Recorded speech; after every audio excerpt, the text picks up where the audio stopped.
അസ്സലാമു അലൈക്കും വറഹ്മത്തുള്ളാ. പല ആൾക്കാരും ചോദിക്കുന്നൊരു സംശയമാണ്, മുസ്ഹഫുകൾ കരിക്കാമോ എന്ന്. അപ്പം മുസ്ഹഫ് കരിച്ച് കളയരുത്. കരിച്ച് കളയൽ ദീനി വിലക്കപ്പെട്ടിരിക്കുന്നു.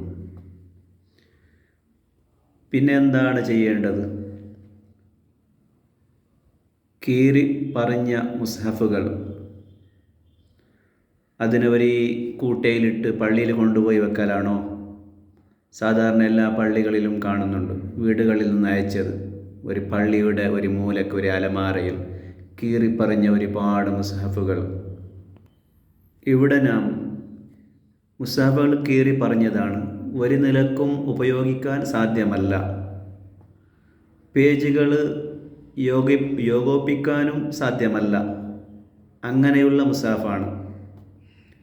കഷ്ണങ്ങൾ നിലത്ത് വീഴുന്നു. എന്നാൽ അതിൽ നിന്ന് മുസ്ഹഫിൻ്റെ ബഹുമാനത്തെ കാത്തു സൂക്ഷിക്കാൻ വേണ്ടി പേജുകളിൽ നിന്ന് അക്ഷരങ്ങളെ മായ്ക്കലാണ് ഏറ്റവും നല്ലത്. എന്നിട്ട് അക്ഷരങ്ങൾ മായ്ച്ച ആ വെള്ളം ശുദ്ധിയുള്ള സ്ഥലത്ത് ഒഴിക്കലാണ്.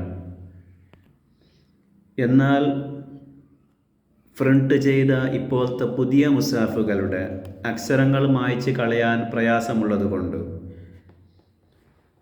കരിച്ച് കളയാം എന്ന് സുൽത്താനുൽ ഉലമ ഇസ്സുദ്ദീൻ ഇബ്നു അബ്ദുസ്സലാം റളിയല്ലാഹു അൻഹു പറഞ്ഞിട്ടുണ്ട്. എന്നിട്ട് കരിച്ച് കളഞ്ഞ അതിൻ്റെ കരി മസി ഉണ്ടല്ലോ, വെണ്ണൂറ്, അത് ശുദ്ധമുള്ള സ്ഥലത്ത് ശുദ്ധമുള്ള വെള്ളത്തിലിടണം. ഇൻഷാ അല്ലാഹ് ഈ വീഡിയോ ഉപകരിച്ചാൽ സബ്സ്ക്രൈബ് ചെയ്യുക, പിന്നെ ഷെയർ ചെയ്യുക.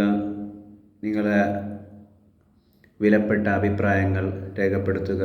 അള്ളാഹു നന്മ പ്രചരിപ്പിക്കാൻ തൗഫീഖ് നൽകട്ടെ. അസ്സലാമു അലൈക്കും വറഹ്മത്തുള്ളാഹി.